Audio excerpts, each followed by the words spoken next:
Hello, আশা করি সবাই ভালো আছে। সকাল সকাল রেডি হয়ে মায়াপুরের দিকে রওনা হলাম। তো আমি অনেক দিন ইচ্ছে ছিল যে মায়াপুর যাব, তাই রেডি ফেডি হয়ে অটোতে বসে রয়েছি। অটো থেকে নেমে টোটো ধরলাম গঙ্গা পেরোবো বলে, তো তার জন্য খেয়াঘাটে যাচ্ছি। তো এখানে আমি যার জন্য নৌকোর কাছে যাচ্ছি। তো আমার অনেক দিনের ইচ্ছে ছিল, আমি বললাম যে আমি মায়াপুর যাব। যাই হোক, এটা সবথেকে বড় কথা, এটা আমার বাড়ির কাছে, তাও আমি যেতে সময় পাই না। এই নিয়ে 3বার গেলাম, তাও ভাইকে নিয়ে। তো এখানে নৌকোতে বসে একটু ভিডিও করছিলাম, তো ভাইকে বললাম আয়। ভাই বলে তুই ভিডিও কর। যাই হোক, আমি আমার মতো ভিডিও করলাম। তো এখানে গঙ্গা পেরিয়ে মায়াপুরের কাছে যাচ্ছিলাম। তো এখানে মায়াপুরে অনেকক্ষণ ঘুরে টুরে বসে টসে ঠাকুরের প্রসাদ খাওয়ার জন্য, তো এখানে ঠাকুরের প্রসাদ খাচ্ছিলাম। তো এখানে আমি ভিডিও করতে পারছিলাম না, কারণ বারণ করেছিল।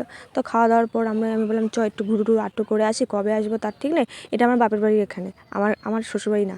তো এখানে আমি গেছিলাম, ভাই গেছিলো আর আমার মেয়ে গেছিলো। তো এখানে সবথেকে বড় কথা হচ্ছে একটা ব্যাপার, আমি যে এভাবে গেছিলাম সেজে, তার সবথেকে বড় কথা আমার গাঁদা ফুলটার জন্য 100%-এর মধ্যে 90% লোক আমার দিকে তাকিয়েছিল, বলে কোথা থেকে এসে যায় না। আমার কে ভাবলো আমার দাদা যাচ্ছে না, আমি একটু ভিডিও করে নিলাম। তো এইভাবে ঘুরে টুরে মায়াপুরকে টাটা দিয়ে রওনা হলাম বাড়ির দিকে। যাই হোক, আমার ভিডিও কেমন হয়েছে আমাকে সবাই জানিও।